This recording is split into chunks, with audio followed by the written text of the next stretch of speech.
We didn't get the intro. I don't know what I did. Okay, here we go. Let's do the intro.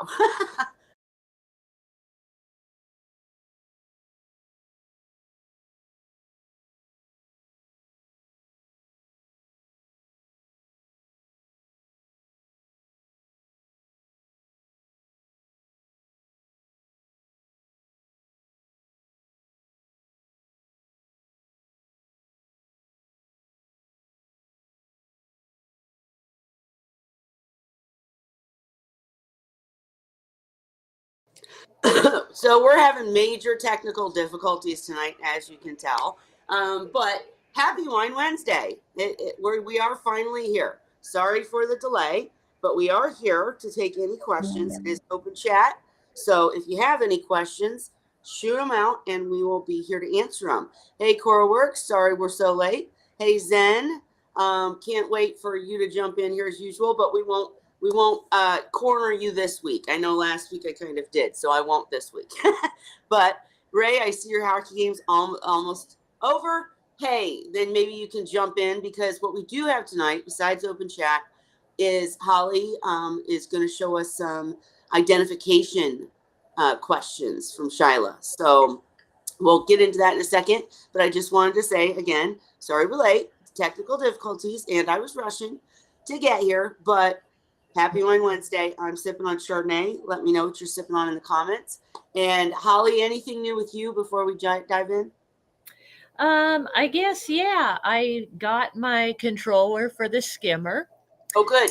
It showed up the other day, so that is back up and running.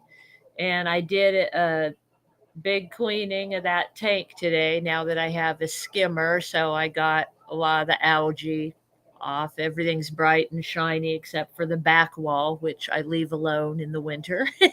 So so the little seahorses are loving it. They're playing, going around checking stuff out and exploring. So I think they're happier now that the water's cleaner. I was doing extra water changes, so I'm glad that's over with.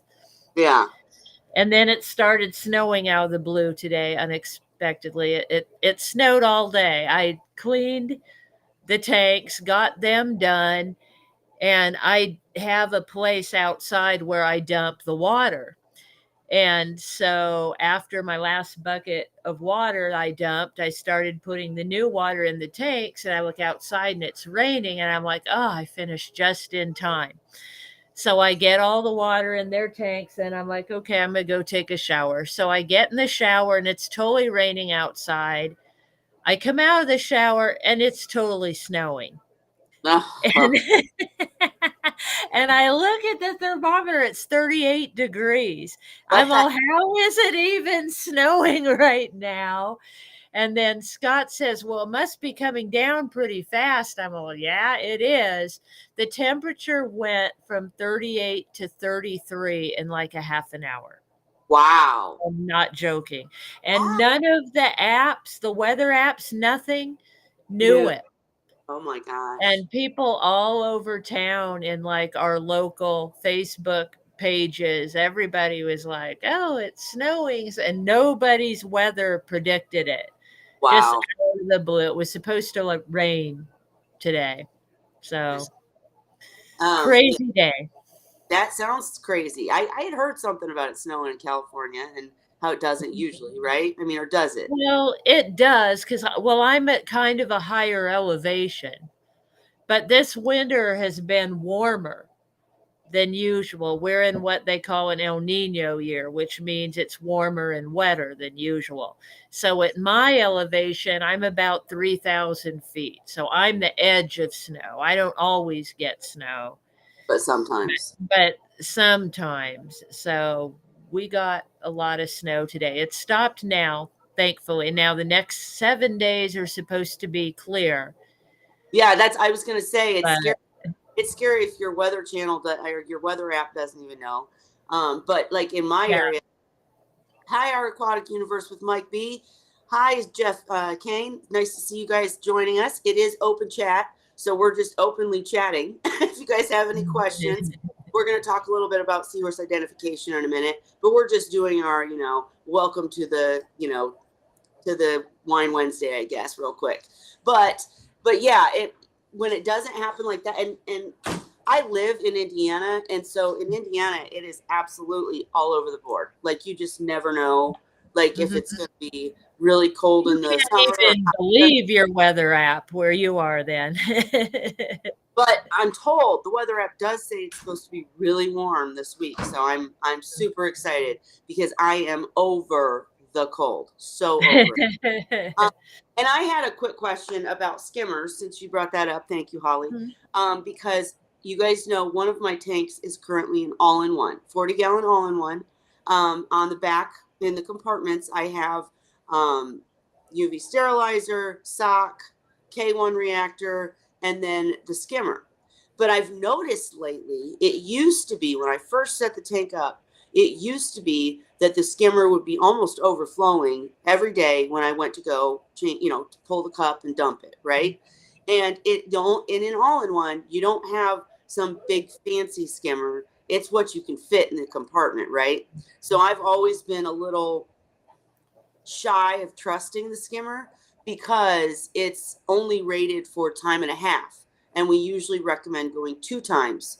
And if that doesn't make sense, basically what I'm saying is for a 40 gallon all in one, I want something rated to handle an 80-gallon, right? 2 times what the size actually is. And my skimmer's only rated to handle a 60-gallon. And there's, I can't fit anything bigger in there, so I've just compensated in other ways. I also have the Robert King chamber in the tank. Seahorses sleep on that thing and love it, but that's beside the point. My question becomes, when I first set the tank up, the only way you can adjust the skimmer is on the pump, right? It's literally, I don't want to pull it out. It's working right now. But it's literally one of those ice cap, I think, I think ice cap skimmers where it just looks like a black box this tall, like it's just a box, right? Mhm. And it has the cup on top, and in the bottom is the pump, right? And it has a little The tubing, air thing. yeah, Mhm. the air thing, which I want to know how much that impacts it too, guys, because I couldn't find it when I set it back up just earlier. So my questions are, how much does the air tubing affect a skimmer like that goes in an all-in-one? And if I can't find it, do I just buy another one? And then the second question is, I've repeated myself 5 times, I know, but when I first set it up, the cup would be almost overflowing when I would go to get it. The only way you can adjust the skimmer is by adjusting the pump, and it's just one of those little cheapy pumps where the adjustment isn't, pressing buttons. It's literally moving a lever. I want it higher, I want it lower. And I've had it on high since I set it up. So it can't go any higher, but it seems like the skimmer's just not working as well. So I guess my question is, would you then get a new pump? Or would you just I think think it's you need that air tube because there should be like if you put like an airline, like I used to have one that had it was like a small skimmer, not quite like yours, but similar in that it had a little valve where an airline came out, and then at the end of that was a thing you could twist to open it more or close it more. And that is how I tuned it to I hear to you, but I'm going to try to find mine. I'm sorry, I didn't mean to cut you off, Holly, but I'm going to try to find mine because my air thing, Mhm. tubing, whatever it's called, it's literally a hose, and then Yes. there's a A little thing. little cap thing at the end, right? No, no cap. That's what I'm saying. There's no twisting on mine. It's literally just a little clear thing that has where you can plug it in and where it goes Mhm. out, and that's it. Let me try to find it real quick so I can show you what I mean. I did a makeshift one on mine that totally worked. And what I did was, on the power heads that have the airline coming out with the thing that you can twist on Yeah. it, Yes. that worked on my skimmer. Okay. I took off one of those and put it on because I lost the end on my skimmer, and all it was really, like you were saying, it's an airline with a thing on the end of it. Well, I Right. lost the thing on the end of it, and so I figured out that the little black thingy on the end of on one of my power heads fit it. So I put that on and it totally worked. Wait, can you see what I'm showing you now? Can you Yeah, guys? Okay, so I mine is see this. it, that cup So it's, thing. So but it's it's bigger than a regular size airline though, right? right. So it's this tubing. This is Mhm. my skimmer, and it's got Mhm. this little rounded thing, but it doesn't have any. There's no way to tune it. Like It doesn't allow you to adjust the air from that thing? unless somebody can tell me how, because I mean I don't know how you would. That these are just little tubes. I Making don't know it if I can. bigger on my I don't screen so I can see it. Okay. Oh, wow. make it bigger. Now see it. See how it's literally just little tubes. And there's one that's inside the Mhm. cup thing. Oh come on. Yeah. There's one that's inside and then one that sticks out, and there's just two of them in there, and then the one that carries the tubing in. But that's it. That's it. There's no. Gotcha. So they So figured out something that does to make it work right, but I bet you anything you could replace that with okay. something, some kind of little valve where you can control the air going into it, and that would probably work. And Cora Works, you said Team Detritus. Get more wine. Come on, man. I Um, shrink my Cora Works, you screen. said that's for the skimmate to get pulled out. I think no. There's a cup on the top for the skimmate. Mhm. It's just the air. It's just an air contraption, right? But I'd never Mhm. done anything like this either because I've always had skimmers in sump. So any of you guys out there, if you've used an all-in-one tank skimmer, obviously I think I probably do need that piece because the skimmer cup the whole story revolves around the fact that I lost the little piece that hooks Mhm. onto the black hose. And now my skimmer, like I go to clean it every day and it's not full at all. And Yeah, it's not I like think you need that.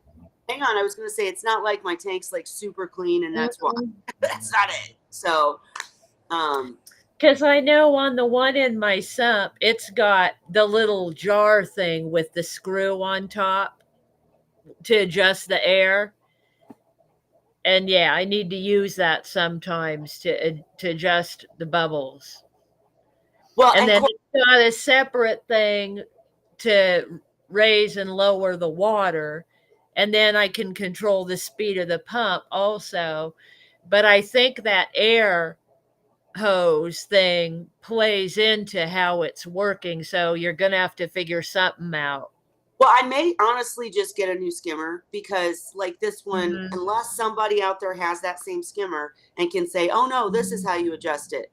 The only adjustment I ever found was adjusting the pump, and it's Mhm. been on high since it started. So I need something where I can adjust and tune, fine tune, and etc. Turn it up, turn it down. Mhm. So I think I might just have to get a new one. Um, you said, okay, CoraWorks said mine looks like a backflow preventer. Mhm. Yeah, maybe. I Mhm. honestly don't know enough. I'm asking you guys. So, but Mhm. I'm thinking if anybody can recommend a good skimmer for an all-in-one. The reason I bought that Nuvo skim is what it's called, is because it was rated higher than any of the other all-in-one skimmers, right? I'm just dealing with a Mhm. situation where I wanted to show people that you can have seahorses without a sump. We always recommend a sump, absolutely recommend a sump. I've had so many difficulties with this tank, but I wanted the best skimmer I could get for the situation. Mhm. So recommend me a good all-in-one skimmer, and maybe I'll just replace it because I hear you, Holly, about either rigging it or something, and I may try. Yeah, And you have to have a way from the experience I've had, you have to have a way to adjust the air.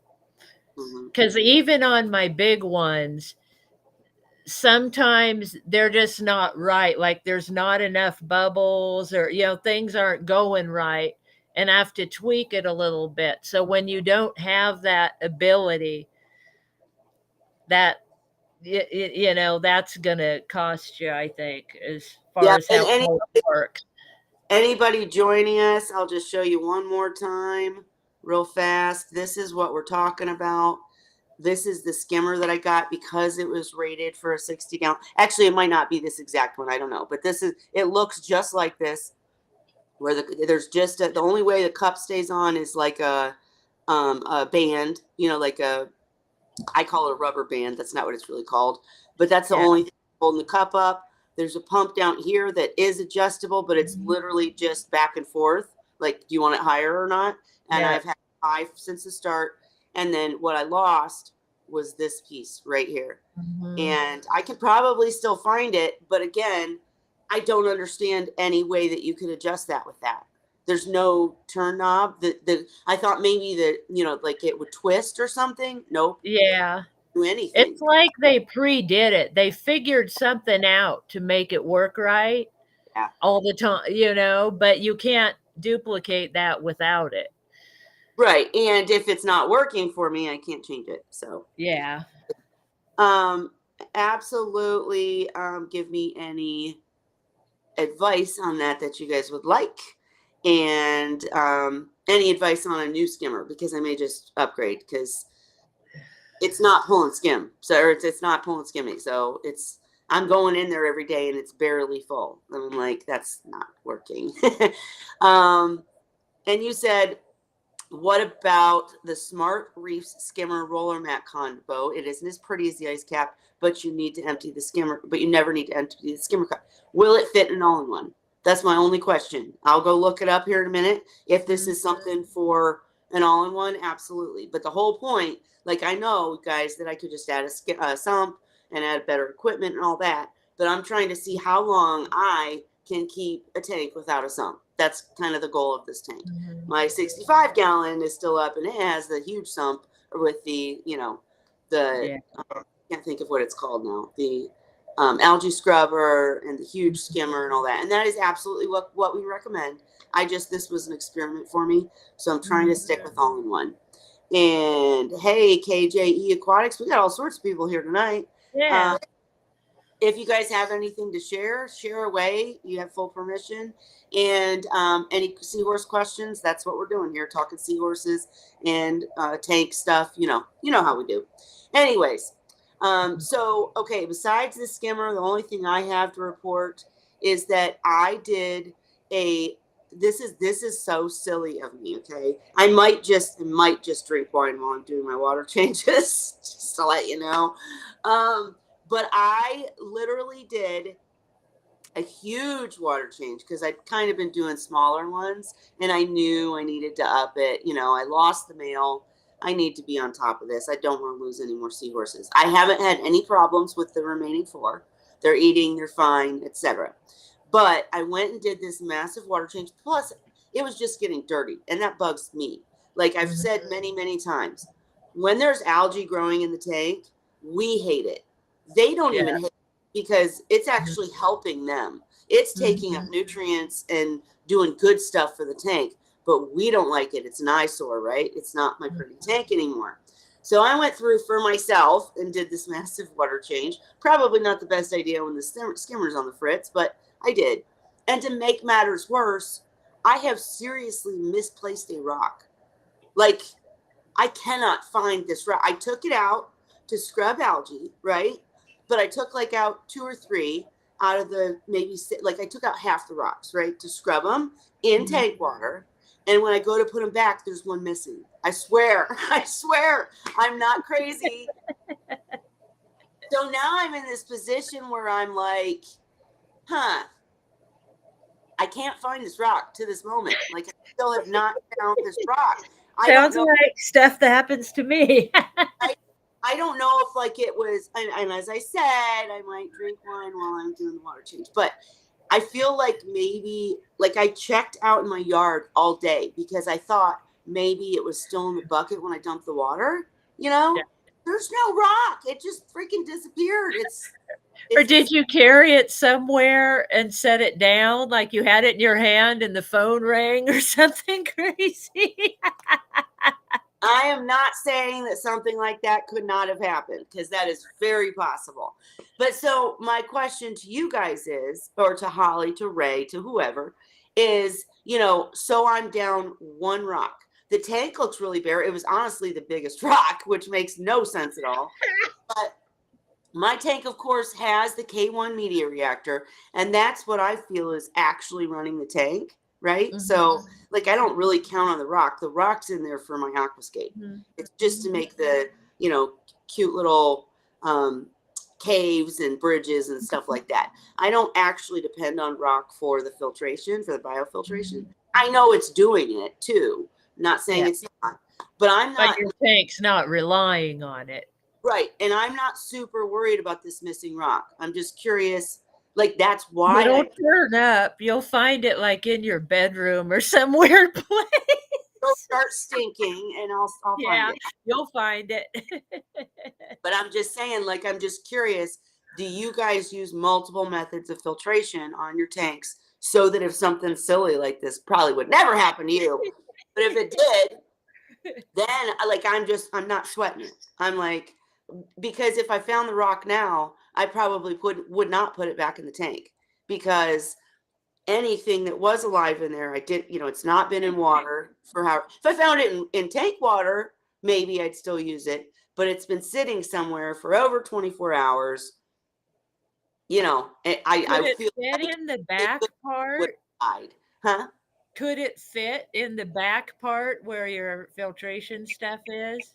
Is Too it big. too big to fit in there? Yeah. So it's somewhere, but I'm just saying, I like, don't know.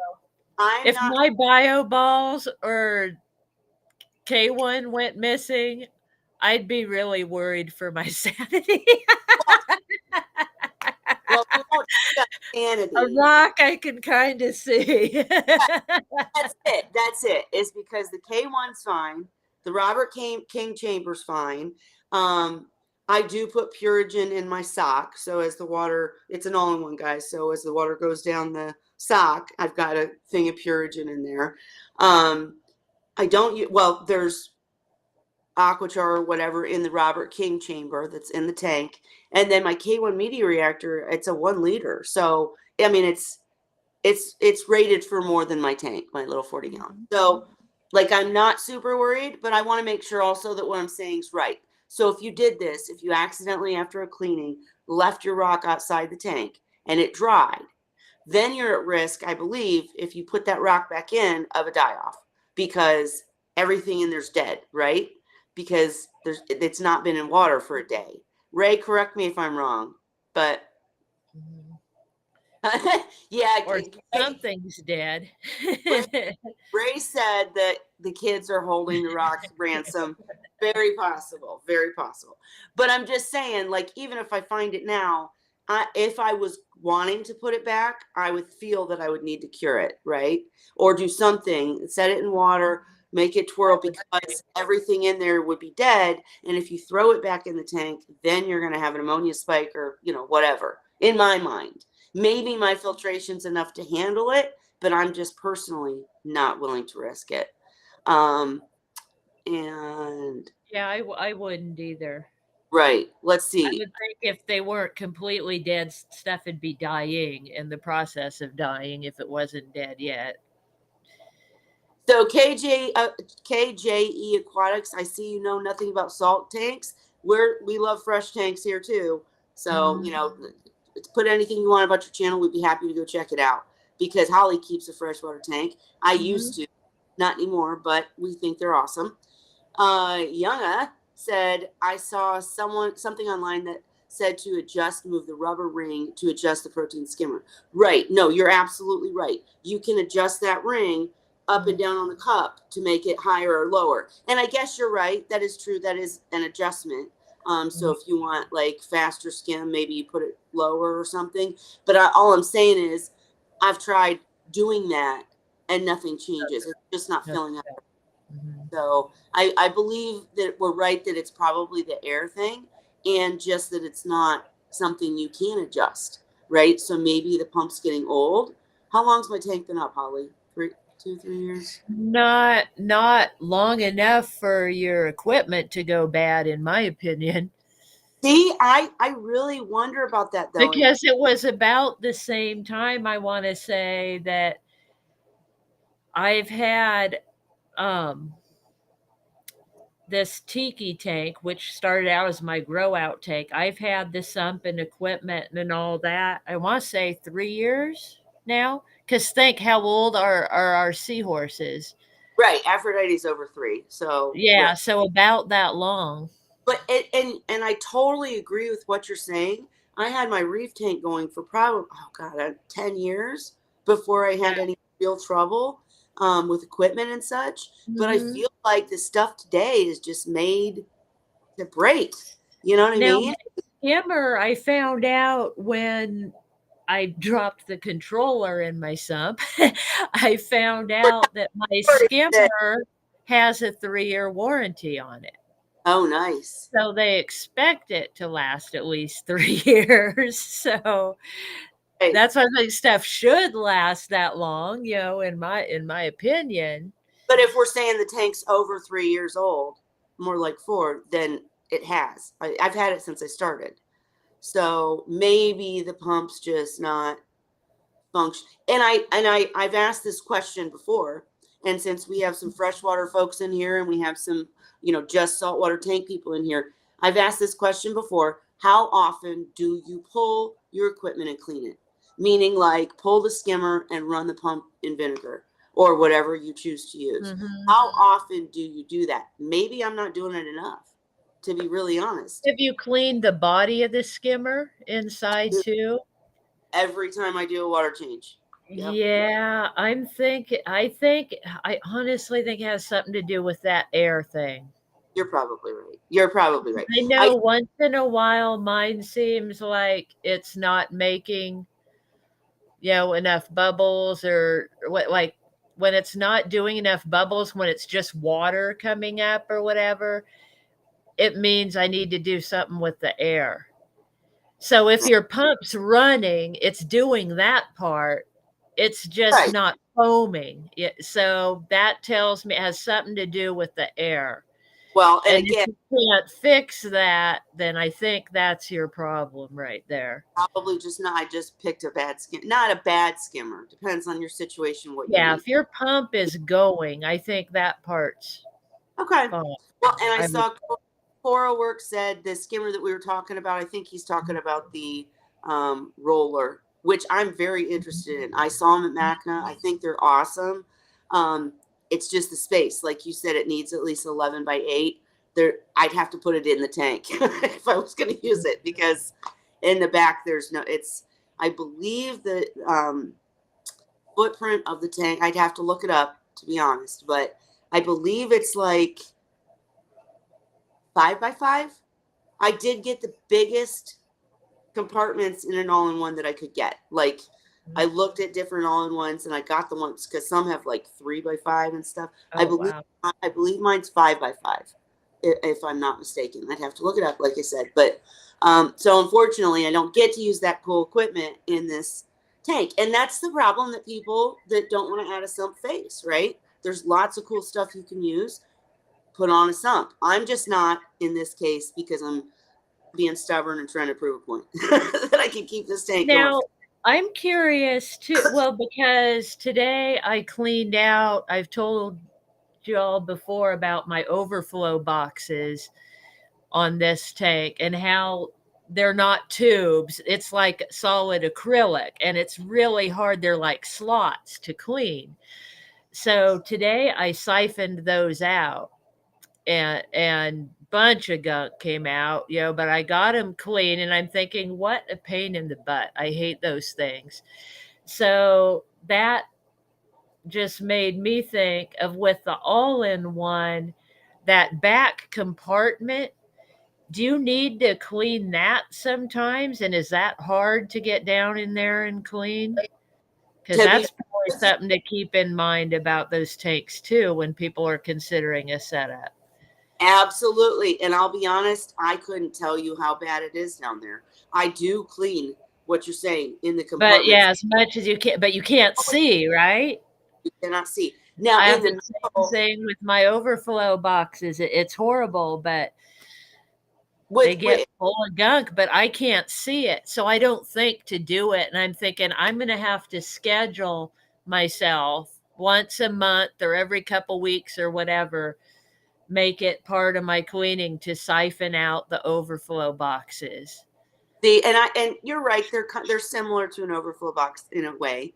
Um, But me, I do every time anyways. So Mhm, when I'm doing the back wall, which I don't, mhm, I do it every time. It's a smaller tank though. Holly doesn't mhm, for the winter. She's got a mhm, much larger tank. mhm, But I do all the sides and I have a bare bottom, so I do the bottom every water change just because mhm.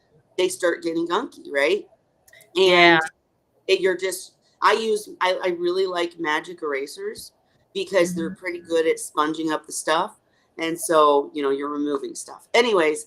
Once I'm done with the tank, I absolutely take a new magic eraser and go down as far as I can, which I can reach the bottom, but I'm not detailing it, right? I'm not like, yeah. but after I have done a compartment, if what I'm pulling out is very gunky, then I'm going to use my turkey baster. It takes a minute. It's a pain in the butt, but suck the water Mhm, out. Usually I don't have to. Usually it's just the walls, not the bottom. It's where mhm. light's hitting, right? That's the answer. It's where Yeah.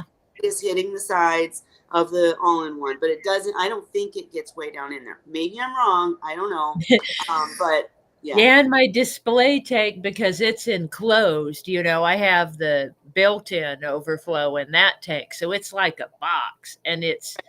completely dark. I have no clue what's in there. I've lost before shrimp in there, like live peppermint shrimp that came out in the filter sock a week later or whatever. So I don't know what's in there. But on this tank, I cleaned the bottom. It's a 75 gallon, and I cleaned the bottom and the front and the sides, not every time, but more often than the back. But what I'm finding, because I've started with magic erasers and I use that on my display tank as acrylic. And so I always use the magic eraser on the acrylic tank. But what I'm finding on my glass tank is that it doesn't cut it. On Mm, some of the algae is all it, so I had to use elbow grease and an algae pad today ooh, to yeah. scrub. And the worst sections that get it is actually the silicone, Uh, around the edge. yep. No, I remember that. Yep. Yeah, it like stains or something, so it turns this ugly green color, but I got it I got it pretty good today, but yeah, I wasn't going to do the back cuz that would just be too much, but I did the boxes today and I'm thinking, "Oh, I need to do these more often," but they're so hard Yeah. because I have to refill them with water and start the siphon again when Yep. I do that. And and the way I clean them out, I use like thick airline tubing, like this thick, when I Hmm. siphon out, after they eat or whatever. Well, I use that to clean the overflow boxes because it'll fit through the Got. slot. It'll fit down in the slot and pull the stuff out of there. Yep. Then, like I said, then it's a pain because I have to afterwards, when I refill the tank with water, I have to remember to refill the boxes separately and then suck on that little hose to get the siphon going. And just People it's made fun of just a pain. And had I known that, maybe I would have gone a different route. you you when I know? showed when I showed in a video. I don't remember which video, but I showed the how to manually start a siphon. Everybody teased me because there are ways that you don't have to. You don't Yes. personally, but it's just the easiest way in the moment, right? It Just is. That's how I do it, and I've gotten good at it, so I never suck up water anymore. But in the beginning, here's to that. We're gonna suck. Uh, Sawyer, I do see your question. We're going to jump to it in just a second. yeah. I just wanted to say I do see all the other comments. I will check out the recommendations you guys gave for me. And I can't click the link, Zen, on the 65-gallon rated skimmer, but I see it and I'll go check it out. I usually, honestly, don't like Coral Life. Theirs are usually like hang on back, and there's a difference. I don't know if the one that you're talking about is. I'll have to go look, and I can't click the link while I'm live. But I will absolutely go check it out. It's just a difference between hang on back skimmers have never functioned well for me. I've never had good luck with them. If you have, good, keep using what works for sure. But in my case, like Cheryl taught me how to turn a Coral Life hang on back skimmer into a reactor because we use the parts, but the skimmer is never good enough. We'll see though. I'll check it out for sure. And I think KJE, I think we got your link up. So good. Go check him out. CoraWorks said clean the pumps every year or two. Okay, then I'm not off track. I'm not, because that's about when I do it. I mean, it's not like a every 3 month deal for me. I've got a lot of pumps to clean, so. And let's go to Sawyer now. He said, and then I promise Holly we'll get to the identification that you brought for sure. But Sawyer said, hello, I'm new to the channel and I'm interested in breeding seahorses commercially. I was wondering if you had any nutritional recommendations for broodstock. I wish Ray was here, first of all, because Ray loves to talk nutrition. Ray, if your game's over, get in here. But thoughts, Holly, or I can make some comments? No, because I never conditioned mine. They just had babies. I wasn't a commercial breeder. I just had babies, and yeah, there wasn't any special foods. But I know Cheryl would have had a lot to say on that if she was here, because yeah, live So, foods. I mean, so that's what I've heard is live foods, enrichment, that kind of thing. So actually, I mean, I would be more than happy to talk to you on the side because that's really a detailed question, or put you in touch with someone like Dan or Cheryl, like Holly said. I have never bred commercially, just putting that out there, being 100 here. Not to lead you on in any way. I've worked with Dan and Cheryl for years and Ray. And they did breed more on a commercial level. Well, I guess Ray wouldn't claim to, but he did. Anyways, as Holly said, when I first of all, I want to know, you are talking about the breeding seahorses. So you're talking about conditioning new seahorses. So first questions would include, are they collected or are they captive bred? What's your setup like? Like, I would love to go into detail with you. If you just want to know nutritional, like Holly said, we have written out somewhere. I'll have to find it. But a detailed process for instance, like if you're using Artemia and you hatch Artemia, don't count on N-Star. Don't count on them because they hatch at different rates. So you don't want to count on that good nutrition in a baby brine shrimp. But that's fry. I'm sorry, I'm getting myself confused. See, I start talking and I get myself all off track because there's so much, right? When you're conditioning seahorses for breeding, you want to absolutely use enrichment that's more than just like a spirulina. So I know that what Dan would use would be live mysid shrimps or mysis shrimps, I guess. I'd have to check.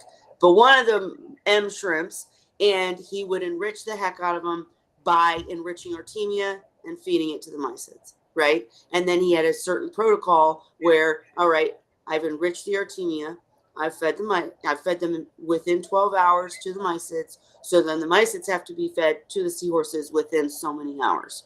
So I can get you that information, but I don't want to tell you wrong. So you came to the right place. We just didn't have the people on the channel today that could answer your question in depth. But I will absolutely put you in contact, and I'll try to see if Cheryl can be here next week. She's had some, stuff going on personally. That's why she's not been here. But she'd be one that could really detail feeding on a commercial level. But get with me on the side, and I can reach out to these other people and put you in contact because we absolutely need more commercial breeders. The reason that the price for seahorses has jumped so high is because we don't have more commercial breeders, right? So your choices are left with one or two good, responsible, wonderful breeders online or going to a store. And neither of those options, I miss Seahorse Source so much. So much. $70 seahorses where now they're $220. It's just nuts. So we would love to see you succeed. Come to me on the side. All right. Bonnie said she hates all-in-ones. Absolutely. Um, totally agree with you. I would never do it again. I just wanted to prove that I could. You know what I mean? And prove that someone else could. Say somebody's in an apartment, a second story apartment. They can't, do some massive tank and sump and etc. that might fall through the floor, literally, right? So I just Mhm. wanted to prove that it could be done, that all people can keep seahorses. Mhm. And I'm going to check out your site too, KJE, when I'm done. Sounds like it looks nice. And Bonnie uses Scrub Daddy sponges. Mhm. Really, I will just tell you, Sean, my significant other, got into that. He got a Scrub Daddy and there's a Scrub Mama too, I think. Exactly what you're talking about. Both of ours ended up falling apart. And we were just using them on dishes. We weren't using them in tanks, but I was not super impressed. So I'm curious, that's good that you liked them. And, I'd like to hear more about it. Are magic erasers seahorse safe? Absolutely. There are no Have chemicals. to make sure though and get the ones that don't have added chemicals, because I got a box at Costco once thinking, because I always got the original ones and I didn't look that closely, got home and they have these spots of cleanser and there's different ones for different jobs, they expanded. But if you get just the basic plain ones, they're totally safe. And you can even find really cheap generic ones. They have them like everywhere. Let me But grab the box. you have Hang on. to be careful now because they do put chemicals in some of them. So you have to be careful about that. But Because I didn't realize they did do. Okay, I don't have the box with me, so I'm just gonna come back. I was trying to find the box to show the box of the generic because I absolutely buy the generic yeah, magic. yeah, Um, but yeah, just be sure that that it doesn't say anything added. No, yeah, yeah. because I also really liked those. I can show you one of those. Holly, talk about what else you use to clean a tank while I grab this, if you would. Oh, okay. So my main thing is that I have two different tanks. I have a glass tank and an acrylic tank. So I use different things. In the acrylic tank, I don't want to scratch it. So I go with the magic eraser. But there's areas like in that tank that I don't care if it was to scratch or not. If I have to clean those areas and it's hard to clean, like on the bottom, for instance, of the tank, I will use a algae pad or even just a regular sponge, but not something that has chemicals in it. You have to be careful of that. So just a normal scrubbing sponge will work.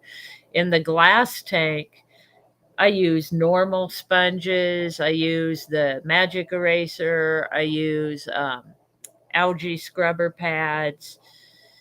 Um, Basically, whatever. Another good cleaner I found for my acrylic tank, because in my acrylic tank, I get coralline algae. And for that, they make actually plastic scrapers that are like a razor blade, and I'll use that for that. When I'm doing a larger amount, I'll use a piece of acrylic. Like I get acrylic at the hardware store, like sheets of acrylic. You can cut them up and make different things out of them. And I made a square like about this big for scraping the coralline algae off my tank, and that works good. So there's some cleaning tips there Okay, for I'm stuff. back. Good job, Holly. And so what I was going to show you guys is this is the one we use for the dish because all my stuff for the tank is over there a mess Mhm. because I did this huge water change yesterday. But I found these and like Mhm. they are made for kitchen sinks where you put dish soap in them and then you Yeah. can release soap and do this. But they come without soap and never touch Mhm. soap, right? Yeah. For rocks, this is my friend. Oh, I bet that is. I have a Yes. little hand one like that, and I use that to clean the mesh of my strainer every time I use it for straining food, because I use a little strainer to strain their food. Yep. So after I finish feeding them, I run hot water through it and take the scrubber and give it a good scrub, and it's a lot like that, but it's handheld. And I will say to Young again, you're thinking about going bare bottom and getting rid of your sand. I did, Mhm, and I've only mhm, had two sanded seahorse tanks, just mhm, because the sand, while it does provide more biofiltration, I understand why people do it. Nothing wrong if you want a natural look and do mhm, it, but it's an extra thing you have to care for, watch, clean. mhm, When you have bare bottom, it's as easy as a magic eraser, right? I mhm, also, in my bigger seahorse tanks, not in the all-in-one, but in the bigger seahorse tanks, I'll use the average, scraper, right? You guys know what these mhm, are. But what I'll do, you can see the zip tie at the end. mhm, It's all dirty, sorry, but you can see the zip tie at the end. What I'll do is I'll zip tie it onto my um, vacuum, the Oh, water yeah, vacuum. your siphon. Mhm. I've got a video showing where if you use it that way, then when you go down the side of the tank, if you go slow enough and you have the You're vac vacuuming the stuff as going, you go. so like I go in, I get the vacuum siphon going, it's pulling out water as I go, but I'm pushing down the side, and the vacuum hose is tied right here, and it's sucking it Mhm. right up, right behind me. Yep, So really nice. for seahorses, because that's the thing. You use those scrapers and it just goes everywhere. And then you're like, Mhm, back to square one, haven't cleaned it all up. Yuck. So just a couple things to throw out there. Bonnie, you said, "Hey, RG Reef, we're mhm, just shooting the poo today and talking about whatever." So we're about to talk about seahorse identification though in a moment. But love that all you guys came this week. As you can see, we just like to be a community here. And Zen's our number one person. We can't wait to get her butt in here and get her seahorse tank going. yeah, So welcome you guys every week. If we do have a guest and it doesn't interest you, of course, don't come. But we welcome you every week because we talk about skimmers. That's not just mhm, related to seahorses, right? We talk about cleaning methods. I mean, you guys help me as much as I help you with seahorses. So, and Bonnie mhm, said, Oace makes great skimmers. I'll check them out for sure because I think I'm just going to replace it. I don't like that I can't play with mhm. it and make the foam Yeah. different, wet or dry. And Sawyer, I saw you said that would be great. Thank you. Yeah, just reach out to me on Facebook. Reach out to my Zen. Can you, if you are still here, can you put up how to reach me on Facebook, or just go to Seahorse Whisperer group or Seahorse Sources group? Both those groups are really good if you're on Facebook, and that's a really good way to get in contact with some of the people that have commercially bred for years. Dan is Seahorse Source, if you don't know that, and he knows everything. He taught Mhm, Alyssa. I mean, he didn't. I shouldn't say he taught Alyssa. He worked with Alyssa. They worked together on perfecting how to commercially breed. That's just mhm, what I should say. All right. And you were considering mostly aquaculture options, specifically Erectus. Use live enriched Artemias to mysis if possible. Absolutely. And I would just say, um, live, I'm just going to say reach out to me on the side because anyone watching this channel, I'm going to tell you, go aquaculture, go captive bred. That's the way to go with seahorses so that you don't make mistakes. Commercial breeders, unfortunately, also have to take a small portion just to bring in new blood, new mhm, genetics. So depending on where you're at in your process and where you are with keeping seahorses, I'll talk to you one on one. But anyone buying just seahorses, not for commercial means, should definitely go aquaculture captive bred. It's the way you keep your seahorses and don't have trouble. And Salty Reef, I know I'm way behind. Salty Reef said the price of the mhm, hobby is beginning to a beginner is discouraging. But that's what I mhm, love too about this channel is we've got people like Ray and Holly even who mhm, DIY stuff and figure out, oh, you can just take mhm, something from a pump and put it on the skimmer end and then you can adjust. I'm gonna try that still just to see if it mhm, maybe works. Um, And you like, Yeah, I even have, if an airline will fit on it, that tube just looks too big to me. It doesn't look like airline. It's not an airline, regular airline tube, right, is it? no, it is That's thicker. the problem. I would say I could send you a little cap thing because I have them, but it fits airline, not Right. something big like that. Right. So maybe they made it purposefully so to where I'd have to replace the part. We'll see. Probably. Well, I will The way things are these days, I wouldn't be surprised. which is smart, a business Mhm. choice, smart on their part. I'm not, criticizing, but I'll update you guys with whatever I played with or whatever I decided next week for sure. And Salty, you like the sponge daddies for natural bacteria? Do you mean like using them in a tank? I'm just curious. Probably. Yeah. I can't think what they are. I'm sure I've seen them, but I'd want to see a picture of one. Okay. Let me pull. I don't remember. I was gonna say I'd be happy to go get mine, but as I said, it's tore up.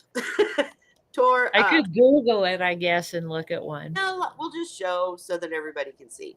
All right, here we go. So this is it's the little yellow, and I'm sorry you guys always see us first, but here we go. It's these. It's little yellow um happy face sponges. Oh, they're cute. Yeah, let me see if I do images if that's better here. So yeah, there we go. That is what. Okay.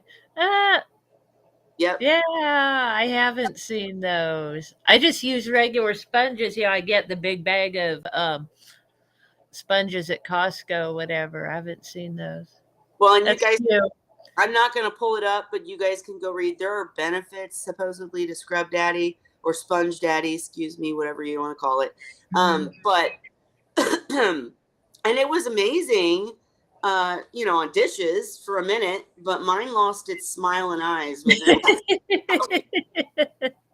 So, yeah. But I'm curious what you mean by using it for natural bacteria, Salty, because that's an interesting concept. It's very porous. I could see it Yeah. being manner. Well, it's probably like the sponge filter stuff. Yeah. Yeah, when it's basically that. Yep. But I'm curious. Well, actually, that'd be, When you think about it, it's very similar, I bet. and it's very, the way I would describe it is light.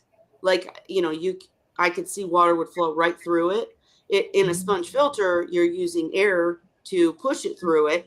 But I could see putting it in a place where it would work, where water would flow through it. It absolutely would. And it would work as a biofiltration. I can see it. Absolutely. Mhm. I'm just wondering about the breakdown, just because mine broke down so fast. I mean, Mhm. I'm using it to scrub, of course, that's different, but Mhm. I don't know. Good for talking further. And Mhm. Bonnie said old credit cards. I've used them for sure. Yeah, use Great. that to I, scrape. Mhm. I do like my idea though, because I don't remember who taught me that, but using the vacuum hooked up to it makes like a Yeah, huge, so it sucks it right up. yeah. Let's see. Bonnie, no, Zen bought a 10-pack of fingernail brushes for attempting to get the nearite snail eggs off driftwood and clean decorations. They make pretty good scrubbers too. I That bet. is cool. Yeah, because they're little. So yeah. I really like that to get in the Yeah. crack. Yeah.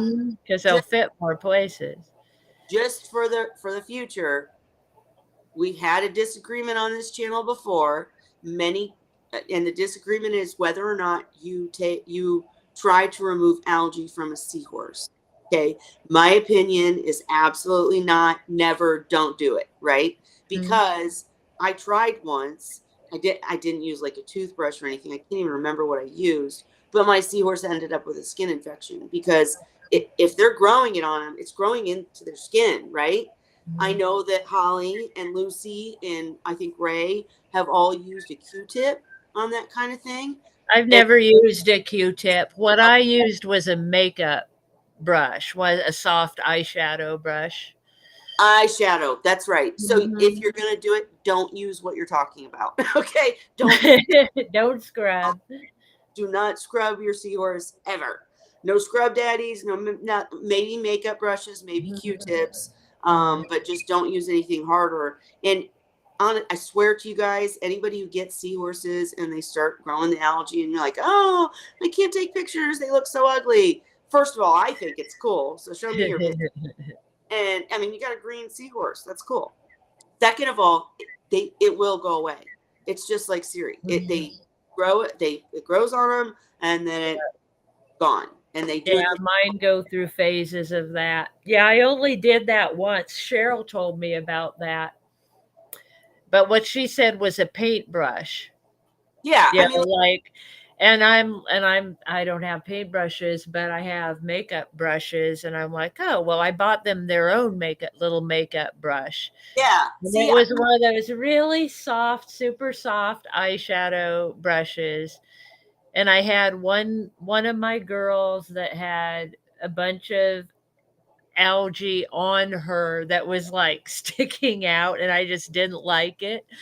So I just did like Cheryl said. I held her under the water and I gently brushed her with the eyeshadow brush and yeah, it went away and she was fine. I'm like, oh, that did work. But I right, never did it again because it was only the one time and I'm not going to clean algae off my seahorses all the time. right. I'm just saying, if it's really truly bothering you, and it's been like a month or whatever, try the eyeshadow brush, like Holly's saying, or a Q-tip. Just don't use anything hard. And if you can stand it, don't use anything. It will go away. Um, and I personally had an issue where I hurt, not purposefully, but ended up having to treat a seahorse because I scrubbed too hard. um so, and Cora Works, I know this is the endless debate: sand or no sand, and does sand not exist in the ocean? You'll never understand the choice for bare bottom on anything other than breeding. I agree with you in a sense. I don't think I'd ever do a reef tank without sand. I would never, because Oh, yeah.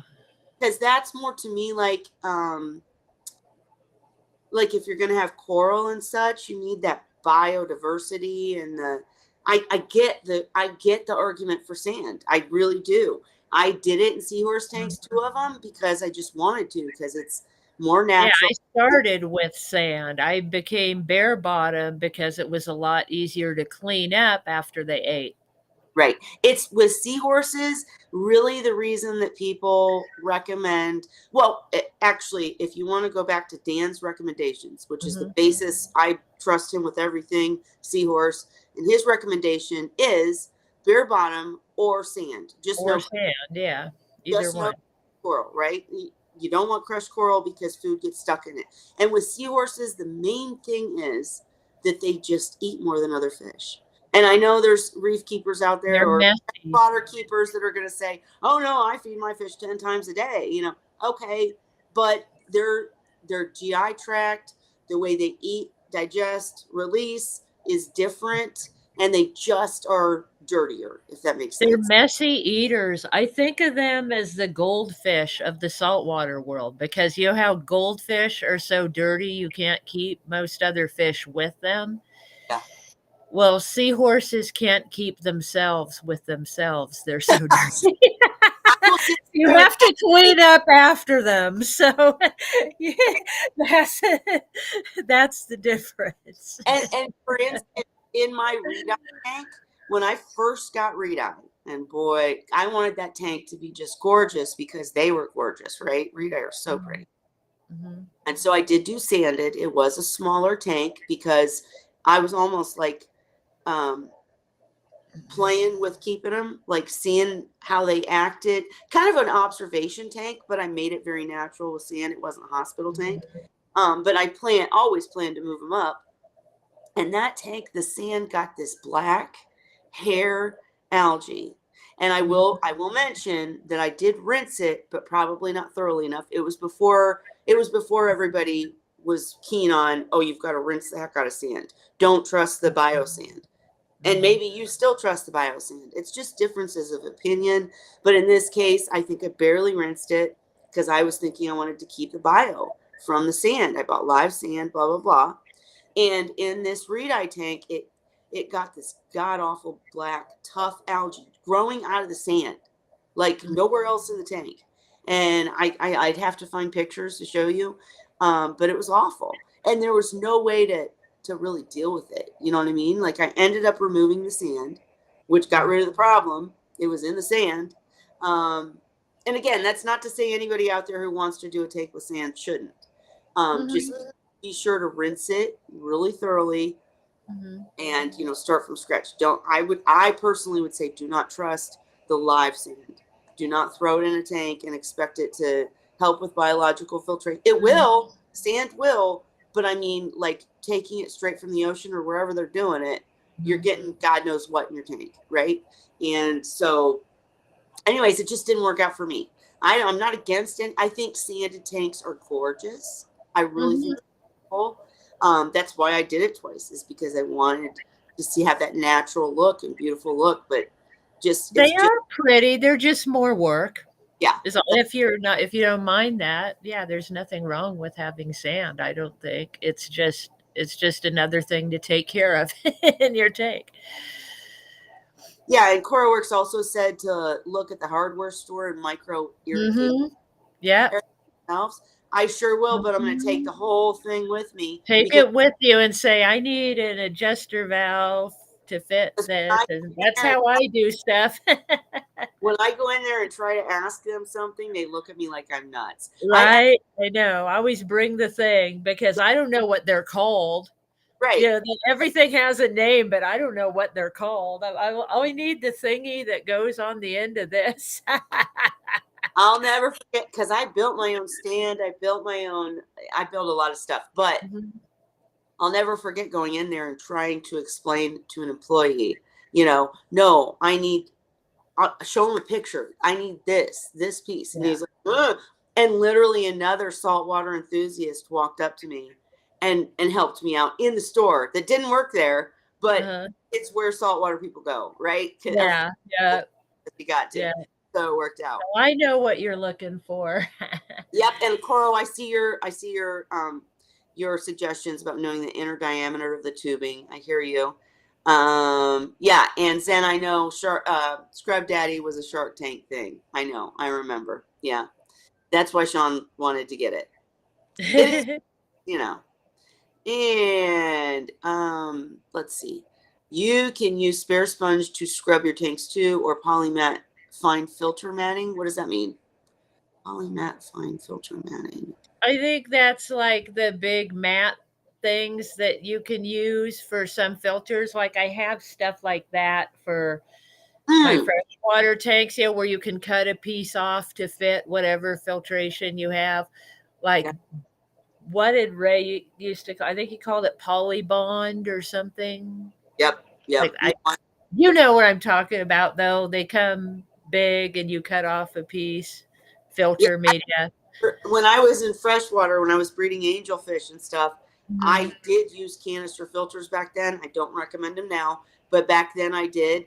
And I used to buy the pillow stuffing to use in that. So, I mean, there's all ways you can find materials. You just got to make sure that they're safe, no chemicals. And then, yeah, absolutely. Use whatever you can make work. Yep, whatever you have around.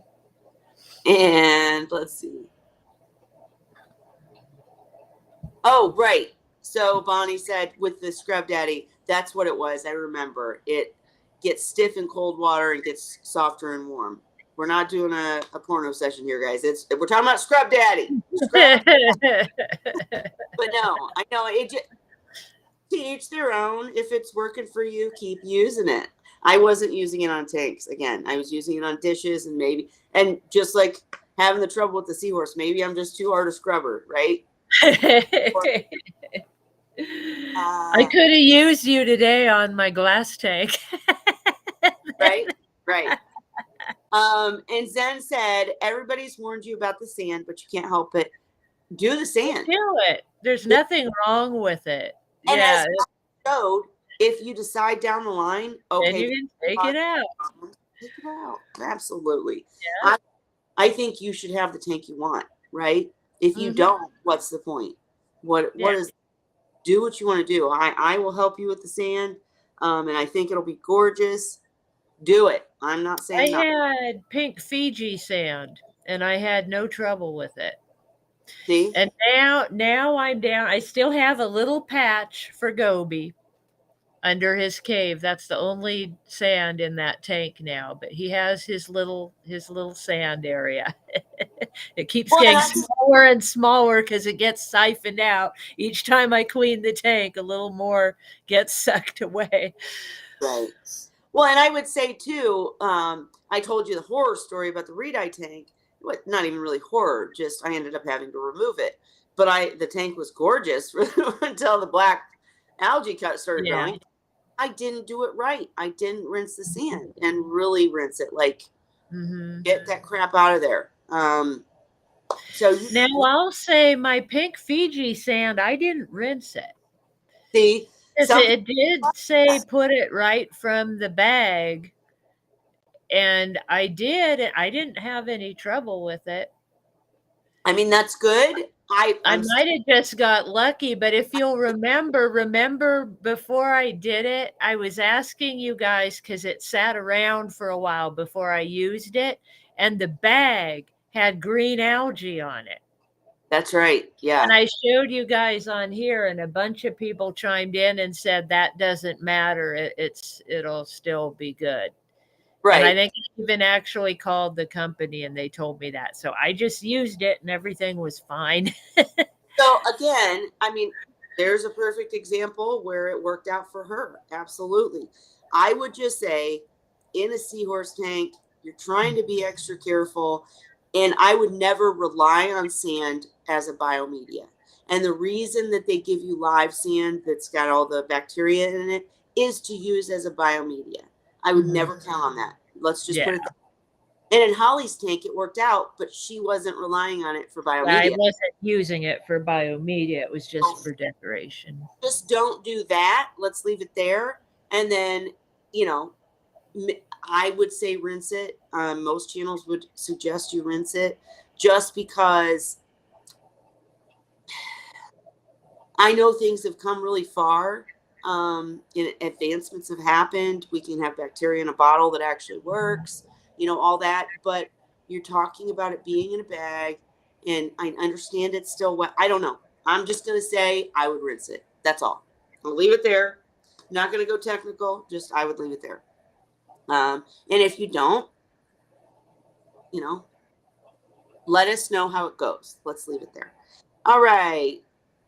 And let's see. I don't think there was anything else. Why don't you go ahead? Why don't we dive into I mean, this has been an amazing conversation. I love when all you guys come because there's back and forth. That's so much more fun. But let's dive into the identification real quick. If I see any other questions, though, Okay.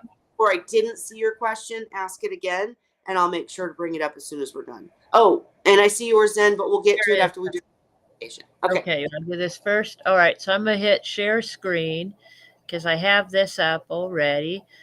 So this was from Shyla this morning.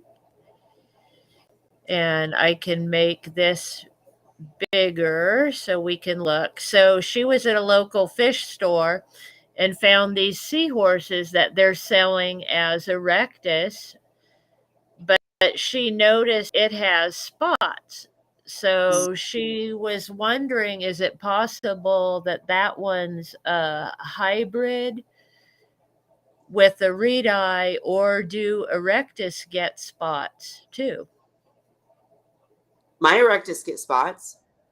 Did they? See, I don't have any with spots. So I told her I didn't know. I had an erectus that looked almost identical to that with the little black spots. I remember contacting Dan and saying, "Is something wrong?" because Eh, it See, was I just weird. didn't know that. So here's a bunch of them. Are they cute? Now I will say those guys look awfully young. Mm-hmm. They Don't they? do, huh? And are they being sold? Is that Yeah, that her local fish store. yeah? And So remember, isn't she like in Singapore or something? I mhm. think. And these ones, they're from, the local fish store in Singapore received a shipment of Erectus from Taiwan. So there is actually a book produced by Project Seahorse that will walk you through identification using like counting spines, counting rings, counting body plates, count the coronet. The coronet does not look erectus to me. So this may very well be a hybrid. Honestly, that to me, and I'm not an expert in this, guys, identification is not my forte, but that coronet looks CUDA to me, to be completely honest. The hung back, where you see how the coronet, I can't point online. You see how it like points backwards? I can use mine. This. Yeah, that makes me, and you know, that's just one little thing. When you go to try to identify a seahorse, it's really difficult, especially these days because there are hybrids. To me, Let's that see looks, how the others look. and just the low hung head is kind of off from an erectus. Or would you just that? I would say, yeah, they looked a little different to me, but I don't have the experience of identifying seahorses like I was telling her. So I was hoping, somebody with more experience might. Well, and we can always put it up in the group, but and if Ray, if you're still watching, or if Ray you, commented already he didn't know oh, enough to know okay, and that's frustrating, I know. because What he's I'll never had hybrids, or even he said so he couldn't say. They look like erectus to him. Is okay, looks like what he was saying. and All that right, and I'm going to turn that off now and let's come back. we're back on. There we go. Okay, so I would say in that case, I bet they're hybrids. That would be my guess. Mm-hmm. I understand why she's saying she feels they might be red-eye hybrids because the coloration, because they're so bright. But I've seen Dan make erectus like bright yellow and god awful colors. Like there's ways they can do it. Mm-hmm. I would say the head shape makes me very much feel that they're erectus, but the long hung where the neck kind of where they face down, that does make me think red-eye. The coronet that makes me think CUDA. And what I would say is that we need to, Zen Ginger just posted the Project Seahorse ID guide. I will post that in the group when we're done. And that's the only real way to identify a seahorse, unfortunately, is through someone like Graham Short, an ichthyologist, who literally, that happens after a seahorse passes, right? He can identify them based on all their parts. And he's noticed more and more that there are hybrids, so it's getting even harder, right? They do look erectus to me. It's just those few things, but I would have to count spines, and there's so much to it. So we'll post the guide, but I wouldn't be afraid. Oh, Ray's here. Ray's got something to say. Hi, Ray. Game's over. Good deal. Did you see the pictures? You thought they were erectus? Yeah, they just look like erectus to me. But the thing is, I can never tell anything with blue lights on pictures. I don't know if it's my age or what it is, but I just cannot see it. Can you put the Did it help when I made it bigger? Did you see that a minute ago? put it up No. again, Holly? Because I can make it big because I have a screen Yeah, I where never I saw can any spots on them at all. do that. See, I didn't either until I enlarged it. So here we go.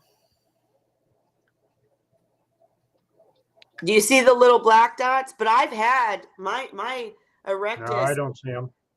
Oh, I guess I got a vision problem. well, no, they're you got to look at a certain angle to see them for sure. But I had an erectus that looked almost identical. Oh, sorry, I muted myself. I had an erectus that looked almost identical to that when he was young, very young, like 3 months old. And I mean, he just looked just Okay, like, I see him. yeah. And what bugs me, Ray, though, the reason that I think she might be right, it might be some sort of hybrid, is do you see the coronet? I've never seen an erectus with a coronet that hangs back like that, low hung hang back.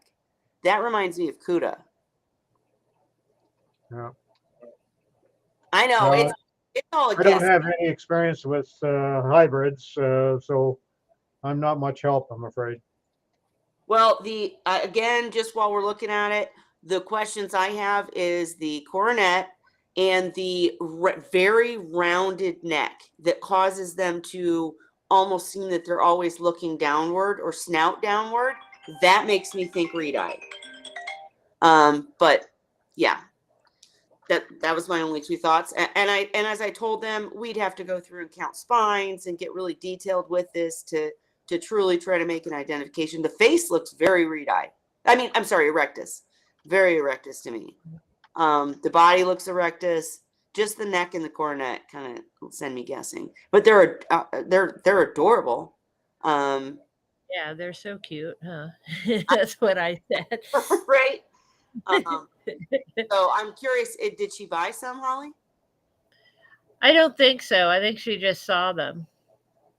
Okay, well, that'd be a curious thing. Yeah, because she was saying, yeah, Didn't Dan here's what say she that hybrids don't reproduce? Sorry? Didn't Dan say one time that hybrids don't reproduce? Well, they've had trouble getting hybrids to reproduce, which makes you wonder why. And basically, it's been that the males can't get pregnant, but a female hybrid has gone with a male erectus and then given fry. Is the latest I knew, but like two hybrids are not going to probably give you fry. No. So it'd be interesting to see if she did get a couple of these, what happened. I'm gonna pause. I'm gonna pause for a second because somebody keeps calling me, Holly. If you want to turn, Oh, okay. yeah, if you guys want to talk more, go ahead. All righty. Yeah, so I'll make the other ones bigger too, Ray, so you can see them all. Well, it doesn't matter now. I saw the dots on there finally. Gotcha. Well, and in this picture, I'm back. Sorry, wasn't kidding. Okay. So in this picture, also the markings on that first one that looks orange.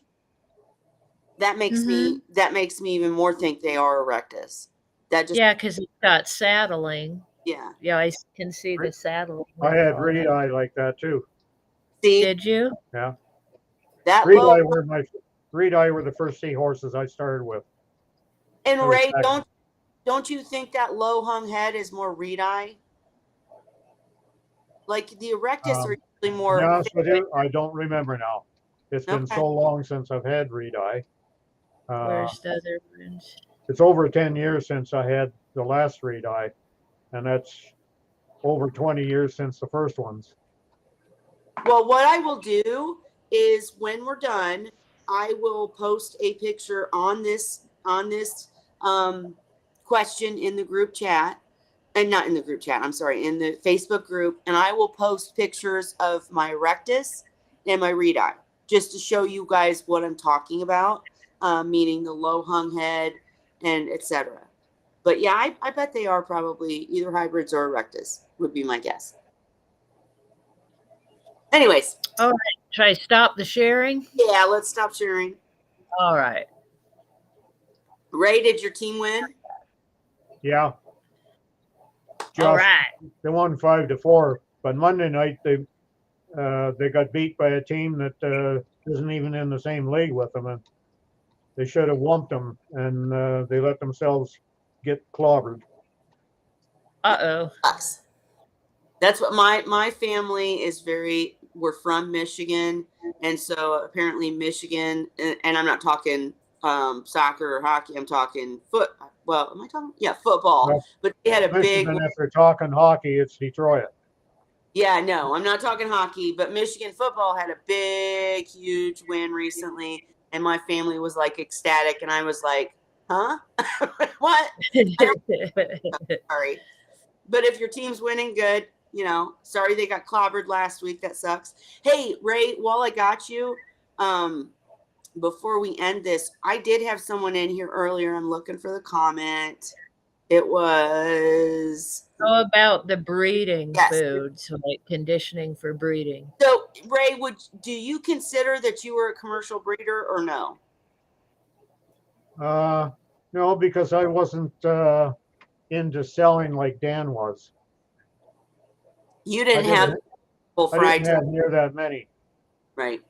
That's what I told Sawyer, because Sawyer's question was, oh no, I put up the wrong comment. Sorry. This isn't the right question. It was before that. I probably never sold more than 300 in all the time that I was selling them. See, and that's Nutritional recommendations is what he was looking for the brood stock. I found the question, and what I'm saying is, Ray, I'm kind of in the same boat as you. Is Dan taught me a lot of stuff, but like relaying it live, I don't want to be confusing or give too, like the wrong information. So I just told him to come into Seahorse Sources or Seahorse Whisperers group and let Dan and Cheryl handle it. But he wanted to know like nutritional recommendations for brood stock, not for fry, for conditioning the brood stock. Did you ever worry about that or? Well, the checking out that I was doing, I found the best thing I could do was to feed them the spirulina with the mix of the can't Algae Max? Algamac 3050. Actually, when I first started, it was another Algamac. I think it was an Algamac 2000 or something. And then when they come out with a 3050, then I switched to that. For what I had available to me here in Canada, now, mind you, I had to get the Algamac out of California, but the spirulina I got from Brine Shrimp Direct because that was the most economical place to get it. And for a while, I played with some of their cryo pastes, but the cryo pastes were expensive, especially once 9/11 and shipping got just outrageous. And sometimes after that, I'd overnight it, but it was 4 or 5 days later when I got it. And Yeah. cryo 4 or 5 days later wasn't good. So I Right. ended up switching to the spirulina, and I had the impression that it was slightly better, that I was doing a bit better, but I can't, that's a few years now, and with cognitive impairment, trying to remember things like that it's hard. Sure. I do know that what Dan, the basis of what Dan would say is that he would say use spirulina to keep things alive when you're not feeding the brood stock, meaning mysid shrimp and artemia, right? To Use feed the our spirulina yeah. to keep them eating and living and etc. And then right before you're going to feed the brood stock, say 12 hours, 24 hours before, can't remember exactly. Let me get the document for you. But basically then he had a special formula called Dan's Feed that was amazing. Yeah. I can tell you Alyssa has a feed very similar. That's what I would recommend. Well, the primary content was the Algamac. The Algamac, yeah. Right, but I know he had like probiotics in it and stuff. Yeah. All I know is they're never going to give their proprietary, formulas away. Dan's Feed that's what you wanted. It's not on the market anymore. Alyssa's. Dan sent me some of his product, and I used it for 7 or 8 months. I was breeding back then and selling, and I didn't see any difference between the batch that I raised on that and the one that I was using just with the spirulina and the Algamac. No, see, are you talking fry or conditioning brood stock though? No, I was using this for raising the fry. Yeah, see, we're talking about conditioning the pair that you want to have the babies, and that's. I didn't need any conditioning for them then because they were producing too many for me. Well, and that's lucky. When you're getting 8,900 at a time, and you only got room to raise 250, then. Right, and remember, Ray's talking reed-eye. He's talking reed-eye. I think that you, Sawyer, are talking about erectus. Actually, when he sent me that the Dan's feed stuff, that was for Erectus. Oh, okay. Well, I switched over. I can tell you I noticed a difference. And again, Sawyer, I'll get with you on the side about this, but and I will put you in contact with Dan, because sometimes the key is, if you're set up to do so, the key is bringing in new genetics.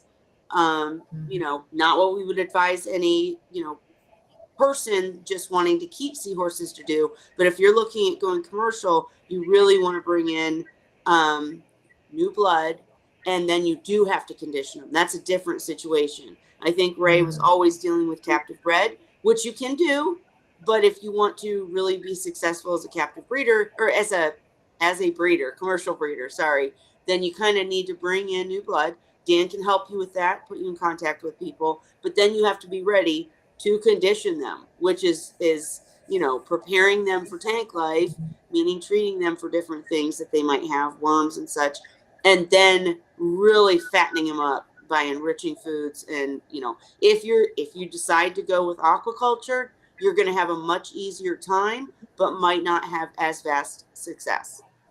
First thing I would talk to them about is getting rid of the idea of breeding them commercially.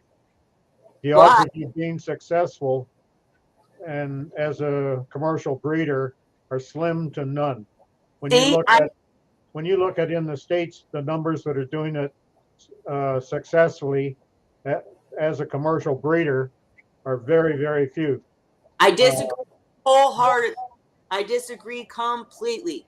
If you have someone like Dan talk to you about how to set up your facility, how to set up the tubs, how to set up this, how to enrich, he worked with Alyssa, and she is the most successful commercial breeder on the market. And I don't know who she has helping her, but Dan couldn't do it on his own.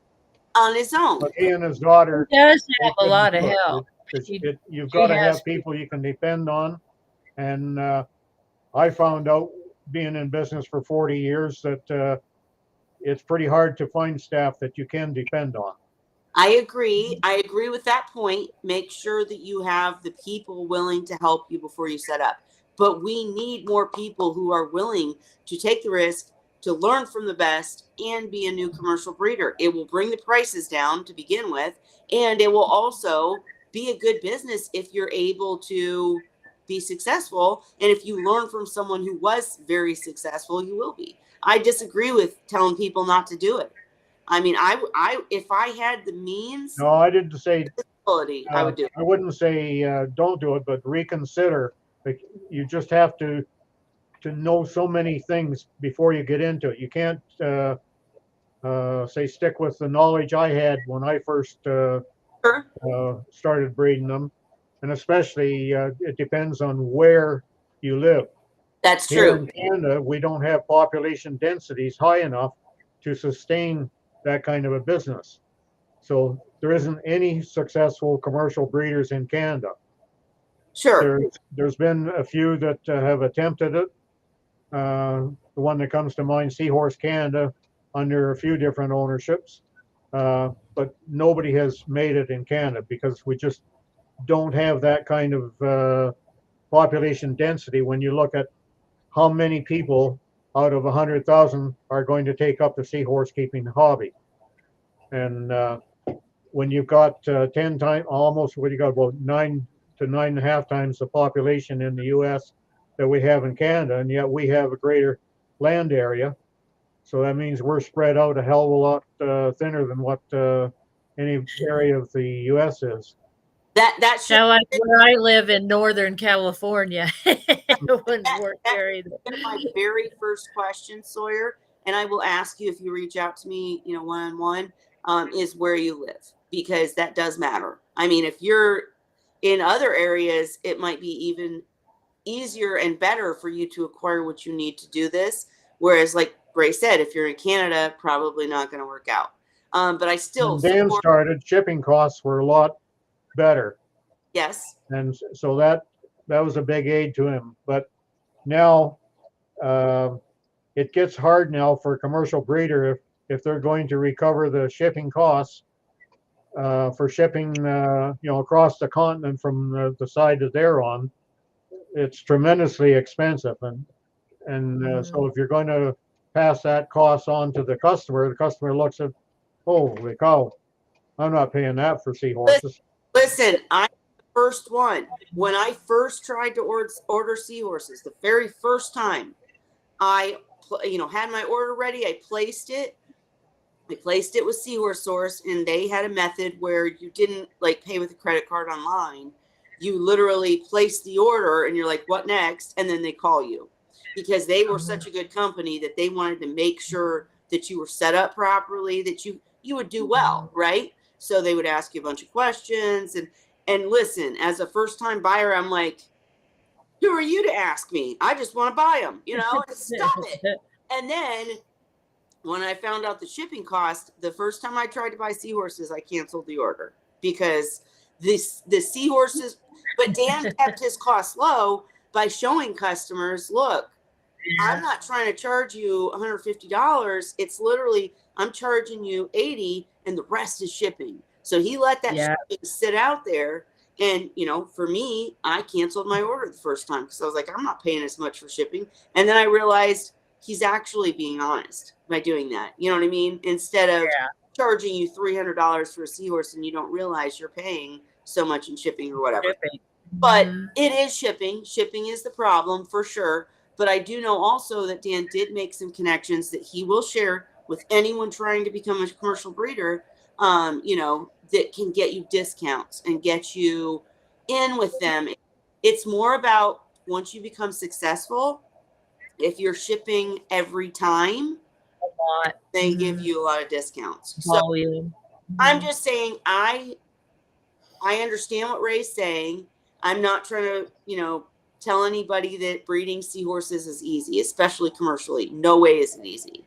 If you have the means and the plan, then I'm here to help you. That's all I'm saying. Help you navigate it. But I understand why Ray's saying make sure you know what you're getting into, if that makes sense. While you might make a living, it won't be. Get rich. Yeah, you're not going to get rich off of it. Won't be great. Great living. Here's the thing on the other hand. On the other hand, how many people would buy seahorses if there was more available? All we have anymore is Erectus, and every once in a while red eye. If you want to go to Ocean Rider, you can get Burberry. But I mean, like, none of the cool species are even here anymore. It's sad to me. That's why I imported from Australia. But then again, I don't mind paying the money for the shipping because I've got the money, so I can't take it with me. True.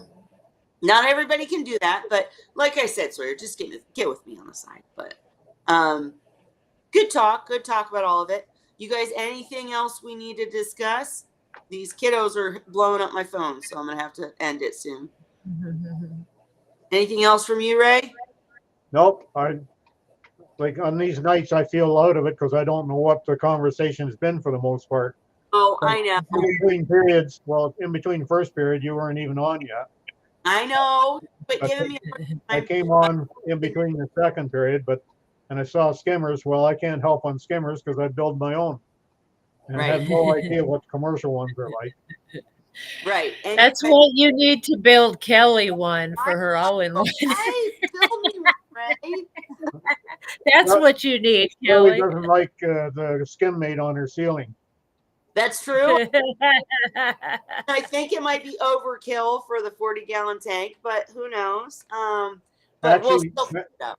When that one was on a 90, that one that was coating the ceiling, but I also used them on 40-gallon tall. Really? Yeah. That's incredible.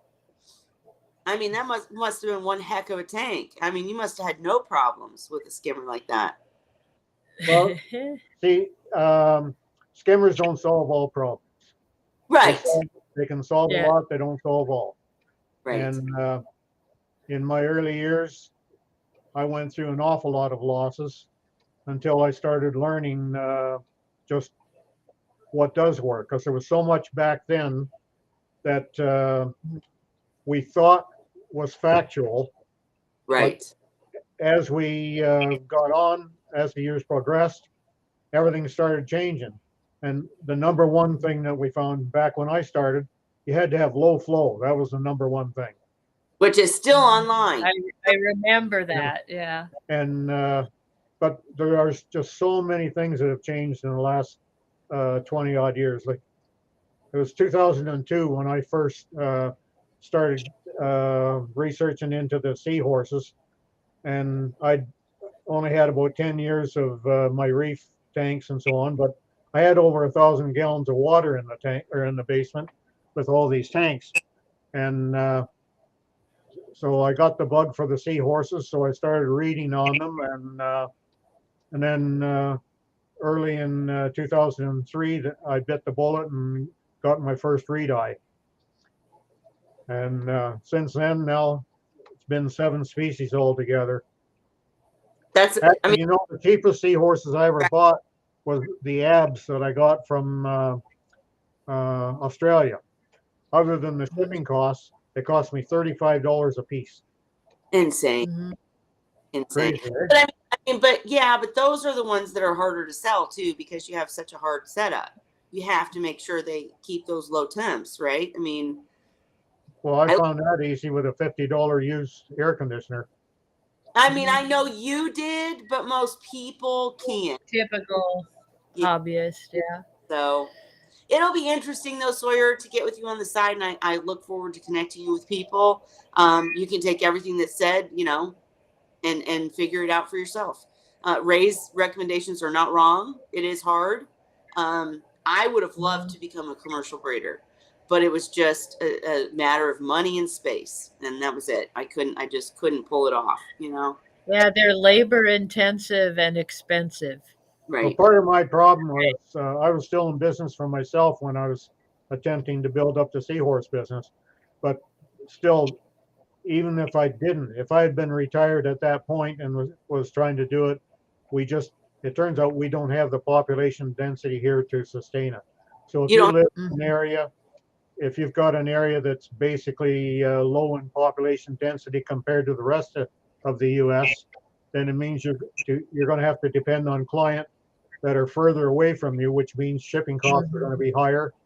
And Yeah. a lot of people get turned off paying that shipping. Yep. Nope. That's a great point. Absolutely. You need to be in an area where people buy seahorses. You need to have the buyers, right? Even if you're extremely successful, if you don't have people to buy them, it won't work. But I think there's a way to manipulate shipping once you get good. I know that. I know there are some that they absorbed some of the shipping costs and they had the price of their seahorses higher for Yeah. the people that even around them. They were basically subsidizing the shipping costs for the people that are further away. Right. I think eventually it catches on, and people look around and see what they can buy them for elsewhere. And unfortunately, so many of them they check out online and they might find a reputable place to buy them. And then they find out the LFS is selling it for half the price and no shipping. Yeah. And who do you think they're going to go to? Yeah, but They don't know any better. Yeah, but that's why we're here to explain and talk about stories and explain that, when you buy from a non-reputable breeder, you're not going to keep your seahorses probably past a year. You're not. It's very Most of them don't unlikely. even make it a year. Right, exactly. So if you want to keep seahorses, it's worth the money to invest in buying from a reputable breeder. And once someone becomes a reputable breeder, we promote them, hand over foot, constantly talking about the places you can get good seahorses that will not die on you in a couple months. So things were so bad here that I probably gave away more seahorses than I sold. Yeah, that does suck when you finally become successful and nobody wants to buy them. I get Yeah. it. I just don't think that would be the case here. I personally, man, if you have reed eye for sale and Cuda, I don't particularly need more Rectus right at this moment, but I did get some from Holly and Vincent, and someone who loves seahorses is going to continue with seahorses. I just miss when I had 5 different species in the house. And I think that I know the upfront cost is large, but I think that if a commercial breeder starts with Erectus, that's smart. Get good at Erectus, start selling Erectus, and then branch off into other species. And then nobody else sells them. Nobody. I mean, you can't buy them. Where can you buy a reed eye right now? I don't Yeah, think you can. Where? South America.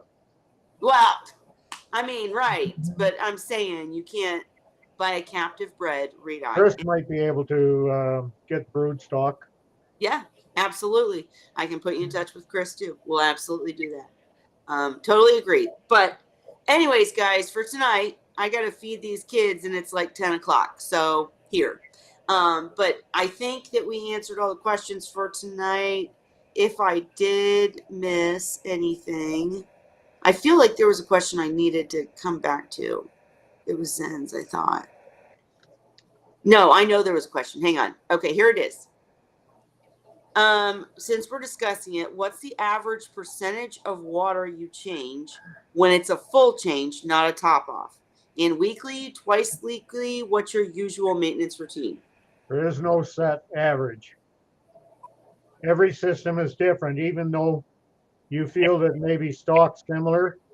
You could have same size tank with the same number of seahorses in it, and there's going to be some differences in there that are going to require differences in your water husbandry, including the how often you change the water and how large a water change you do.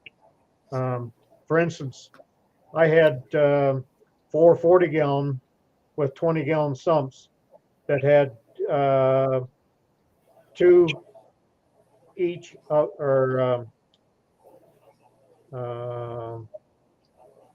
yeah, I can't get the name of it.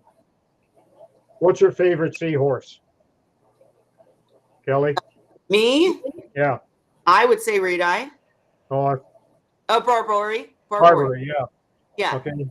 I had 2 in each of those tanks, Okay. and 2 of the tanks things worked out similar. The other 2 tanks were completely different, and yet I thought that I had everything basically the same number of decorations and so on in there, exactly the same number of power heads, and yet there were differences. And I don't even know for sure why that was, other than some of them, it was because some of them were heavier eaters than the other, even though they were the same species and they come in the same shipment. But because of that, nobody can really tell you a figure that's going to work for you. It's something that you have to learn by experience. And unfortunately, it's the only way you can really learn is to start off doing an excessive amount compared to what you feel is right for it. And you keep on for it. Maybe it's even for a year. And if you start having problems, it gives you a sign then that it's not enough. There are no test kits that are going to tell you for sure that what you are doing is all okay. So, right. Holly, do you have anything to say? I do a third of the water volume once a week. Okay. Is how I do mine. And then if I'm having an issue, I up it. Like when I had the skimmer out for a while, I did a third twice a week instead of once a week. I just upped how many times I did it, because it's harder for me to do that many buckets of water at once than it is to do multiple days. But there's so many variables, Yeah. starting from You're how you feed. Yeah. Your feeding pattern, that's the start of it right there. And Yeah. then beyond the feeding pattern, it gets into how diligent are you in cleaning up the detritus that's in there? How effective are you at cleaning filter pad material twice a week? And if you're not doing it twice a week, then you're going to have to do larger water changes. just to try and compensate for that to keep the DO levels down. Well, yeah, me and Holly have talked endlessly about the fact that in a smaller tank, I know Zen, you're going to do a larger tank, but if in your larger tank, you need to set it up to where after you feed, whatever feeding method you decide on, where it's easy cleanup, right? Because in a smaller tank, man, once I clean up any leftover food or the little bits that aren't food that they don't consider food because they're just little pieces, I have to add water daily. And it's not always I do, yeah, about 5 gallons a day each tank water change just from siphoning. right. So you're kind of constantly moving water. In my tank, I always do top off before I feed because that way I know after I feed and I remove food, again, I'm talking about the all-in-one, a smaller tank, then if I see the water's too low, it's going to blow bubbles and all that stuff. Then I add salt water, not top off water. It's a mix. And Ray's right. It does depend on the tank and the circumstances and the equipment and the feeding method and all that. But I'm right between Ray and Holly saying there is a, like I agree with Holly. I do a third. Whatever the tank volume, I do a third and I see if that's working. If you start seeing like algae buildup and stuff, first of all, we got to check lighting. There's other things we got to check, but you don't want the buildup of organics, like Ray said. But I just feel like trying to tell somebody to do massive, crazy water changes from the beginning is kind of crazy, right? I mean, start with a third of the water volume. Make sure you have good equipment handling your biofilter, and then see how it goes. I guess that's my answer. I think too many people get into the hobby and they buy some seahorses, and the seahorses are juveniles. And so they're getting on okay. But as the seahorses grow, they don't update their protocols to compensate for the fact that those seahorses now are larger. They're probably going to eat more. They're producing more waste. And they're trying to get by with what they started with because it worked fine when they first got them. Why isn't it working now? That's a great point, Ray. That's a great point. As they grow, as he just said, and you notice you're feeding more. I've got multiple feeding videos just on how to determine how much to feed if they're not getting enough. I mean, if they're with erectus, my erectus, I've never had erectus that weren't like literally up at the glass the second I walk in the room begging for food. Okay. So they're always begging for food, but you can tell by their body shape and their fatness, I don't know how else to say it, whether they're getting enough. If Ray pointed out on one of my videos that the seahorse's sides were sunk in, no good. That means you're not feeding enough. It was an old video for the record. But anyways, my point is you can tell by the seahorse if you're feeding enough, and then you have to up the feeding. If you're upping the feeding, I would say up the water change, right? I mean, that's the simplest way to say it. But definitely there's a lot to it, but they're so amazing to keep, you guys. I mean, they're so amazing. Me and Holly are the mommies, we name our seahorses. We come home and they greet us at the glass, and it's like a little puppy. Yeah. Ray's different. Ray is like, I never. Mine come with names already. Red Eye, Erectus, Yeah, my point, you guys. But I just shoot to show people that you can keep a good seahorse tank. You can keep them healthy and happy. As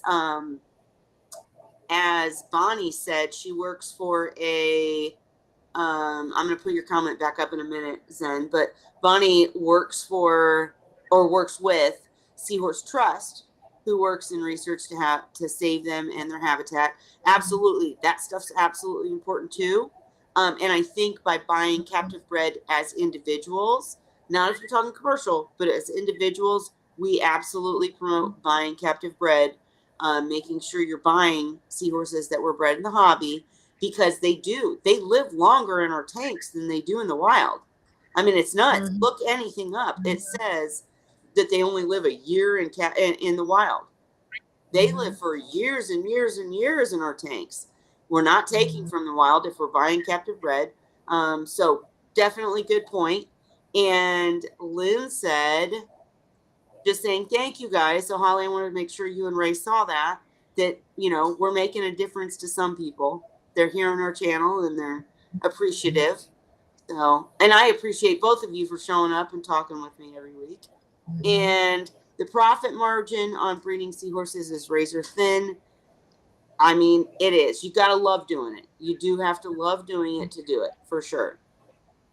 And then the final question was, assuming I'm testing parameters each time, what amount do I start with and work from? 50% or way less, possibly more. I know some are sensitive and maybe you don't want to change too much. Let us know once you have it stocked. And let us know how many you have and what size of tank and what size they are, and we can do better then. I agree. Wait, okay, so She's talking about water changes. Yeah. okay. Yeah. Yeah, So like Holly, if she stocks it with half a dozen, or if she stocks it with 4, or if she stocks it with 10, it's going to make a difference on how much we're going to recommend to start with. And then agree. also, we have to know what equipment she has at that time too, and whether Absolutely. the filter pad material is easy to change. Like if it's in a canister, it's going to be a pain in the ass to clean, or if it's just external filtration that you can get at easier. All that kind of stuff comes into play, Sure. and we have to know what your personality is. If you're like me, where you're lazy, then please just forget about canister filters altogether. I'd agree with Ray. Yep. Lazy. That's how I feel about him too. And again, as he said, if you're a type A personality and you're anal about your cleaning, it could work for you. But if you're like any of us, don't do it, because yeah, absolutely. But just last thing, like, how would you tell someone, I'm setting up this 75-gallon tank with a sump. I've listened to you guys about all your equipment. How many seahorses would you tell her to start with? Just out of curiosity. She didn't ask. 75, I'd say 4. Okay. That was my number. Holly? I would say the same thing. 4. Yeah. 4 is perfect, I think. You don't stock it to the full limit of 1 for every 15 gallons, because then if something goes wrong, which the odds are when you're starting out like that, there are things that are going to go wrong. Right. And so if you're stocked at the maximum recommended density already, then you're cutting that margin. Whereas if you understock it and something goes wrong, things are more forgiving, and you have more time to find out what's wrong and be able to correct it before you lose them. Absolutely. It's funny that we all came up with the same number, that 4. Yeah. Out of all that I've had, I like having 4 at a time, and it's perfect. They need a lot of water volume, really. I've found for this, because they do grow. Like when you get them, they're 75 little, and then next thing you know, they're almost a foot long, and they take a lot of space in the tank. Right. You have to remember, and I've shown that in videos, they go from this to literally the size of your head. I mean, no joke. Yeah. And people can't believe it when I'm out and about, like at a store, and I show pictures of my seahorses. They're all, oh, aren't they little? And I'm like, no, they're what size? Oh, they're about the size of my phone, the size of my hand. They're about 8 inches. So, yeah, that's the size. So yeah, that's the thing. You stock it with 4. It seems like they've got way too much space, but they grow. Great points, guys. And also, I don't know Zen details, but I think you want to add other stuff. I never did, but if you want to add, saying she wanted a big sump too. Yeah, I remember. If you have a big sump, then you're compensating for a lot of stuff. But I would just say add 4 to begin with. And I know you didn't ask this, we're just talking about it. But add 4 to begin with, then see how it goes. If everything's trucking along, then you make other changes, right? Just do everything slowly. Then if there is a problem, you know where the problem occurred, instead of just, like throwing it all in and being like, what happened? I don't know, right? It was easy. Right. Ray, you're saying about unsuitable tank mates for sure. And I'm not, I didn't like, Like I did, I'm in the persuasion of excessive water changes in lieu of a Mhm. lot of expensive equipment. And so I consistently change 90% water all the time. And that didn't stress out my seahorses. They get used to you cleaning the tank. They'll go where they need to go and get out of the way, and my seahorses don't stress at all about they, tank cleaning. but they will pout at first. They will They get used irritate, to it. but then they get used to it. Yes, absolutely. Yeah. Totally agree. They learn their routine, and then they're like, "Oh, it's cleaning day," and yeah, you might have a drama queen or two, but They're fine. they get over I, it. like Ray, have done water changes to where they had to lay down just to Yeah. Right. Every time I do them, they have to lie on their sides. see. Mhm. Yeah. I don't usually do that much, but I have before, and they're fine. Mhm. They're Well, it was a Yeah. preference for me because I hate spending money. And for me, because half the water was my own formula, right. and I was buying basically 4 different salts, which were the major uh, makeup of the homemade salt, and then the other for the rest of the minor salts, they usually were there in um, what do you say, like contaminants in the original salts, and then to make it more balanced, I'd mix it half and half with Instant Ocean, Yeah. and I did that with my reef tanks, and I did it with the seahorses. But Now, we're talking. when I started with the seahorses, I was only mixing it 25% my own and 3/4 of Instant Ocean. But then as I found that it worked fine, I worked it up to the 50/50, just like my reef tanks. Gotcha. Well, again, I'm not mixing anything. I want easy, easy peasy. I get what you're saying, but yeah, I don't know. I don't know. Sorry, I'm dealing with two things at once here. But anything else you got to say about any of this, Holly? Now we'll let you go. No, no. No. I No. sorry. Nothing else from you, Holly. No, not really. You're right.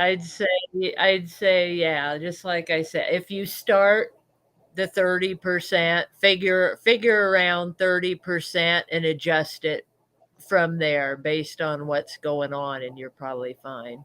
Well, and Zen, you're going to be an amazing experience because, we're going to help you along the way. We want you to jump in when you can. But either way, all your questions back and forth with us will help other people, right?